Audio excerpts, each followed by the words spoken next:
Hello, besties. How are we all doing today? So, if you have plans of studying in Europe, or if you're already in Europe and you're curious about what has changed recently, most recent updates about what have changed about university education, college education, yeah, I want you to watch this video to the end because this video is for you. So in this video, I'll be sharing with you 5 things that have changed in the study system in Europe, the most recent changes. So number one is the rise of the European degree label.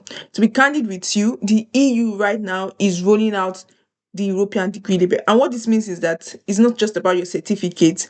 You now have opportunities to study in 2 or 3 different countries, 2 or 3 different universities located in different countries, right during the period of your degree. Right. So example, you're an MA student or a master student, and you're probably studying a 2 year course, 2 years course, and within those 2 years, you can actually like explore the opportunity of studying in another country.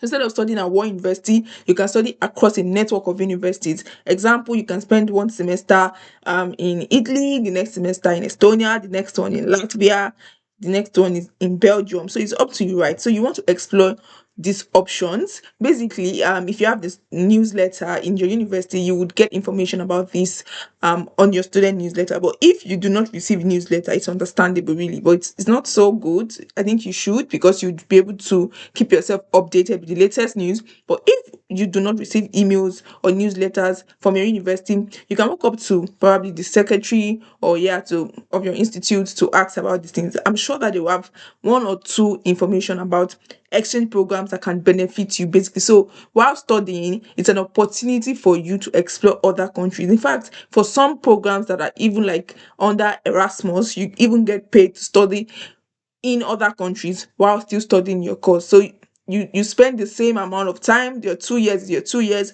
but you spend it in 4 different countries or 2 different countries or 3 different countries of the world. So that's number one thing that is changing, and that's an opportunity that most people are now making use of. So number two is that most universities in Europe are now tending towards accepting a second class upper as the minimum requirement. Although you can see it on some portals that okay, we accept 2-2, but with this or second class lower, but with this you have to probably have gone further to study, probably an MBA, or maybe you have acquired extra degrees, extra certificates.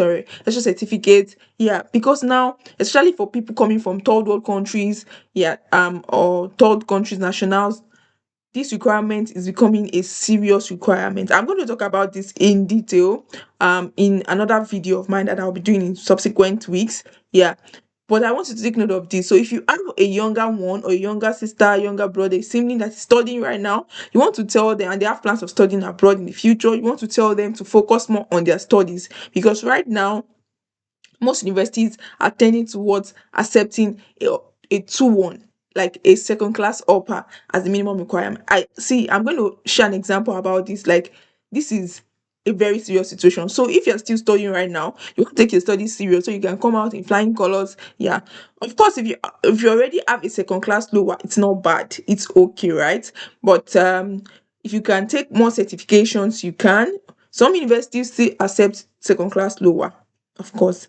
But yeah, if you know that you're still studying, you can still remediate things right now. And if you know that you already have it, you can take certifications to support yourself. Some universities also accept extra degrees, example an MBA, to complement your undergraduate degree that is low or something. Yeah. So that's number two thing that is changing. Number three is micro credentials. So right now, so many, normally we have the 4 years bachelors or 3 years bachelors. That mentality is slowly getting eroded.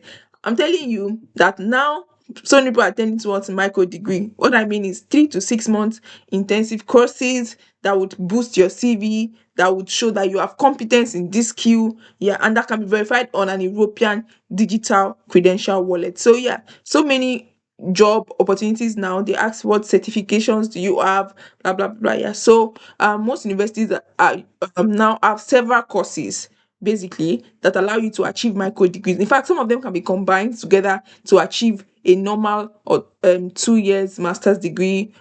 So although this is a recent turn of events, these courses have actually been existing for some time, but these days it's becoming quite common that people get so many certifications and they like make them up. Yeah.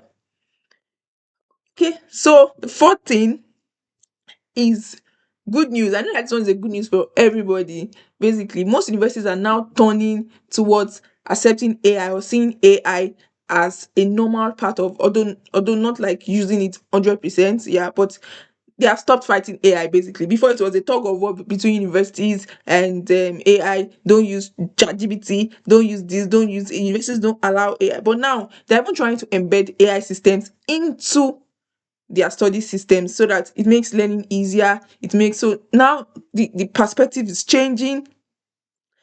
Although sometimes you have to take in class tests that you cannot use ChatGPT for, of course. But now it's more like it's better than previously that they used to think anything AI is you're trying to cheat, you're trying to now they are trying to say, okay, you can use it, but you have to acknowledge it. You have to say, I used AI. Yeah, I used it. They're trying to they're trying to, they're tending towards augmented intelligence. So your intelligence and what other people have actually researched through AI and have put in AI, or that the system has been able to gather from other people's field or other people's work, right? Yeah. So they are tending towards accepting it and not like fighting it.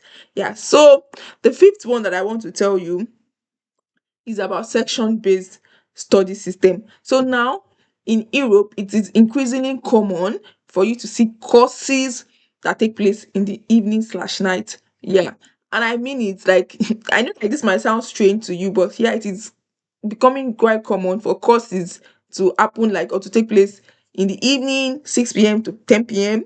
so that working professionals, people who work, can go to work. Then when they get back, they can still have their classes. And even some courses now are tending towards block form, where like you have 1 week intensive classes rather than the normal 9 to 5. I'm going to school or attendance. I have to be there.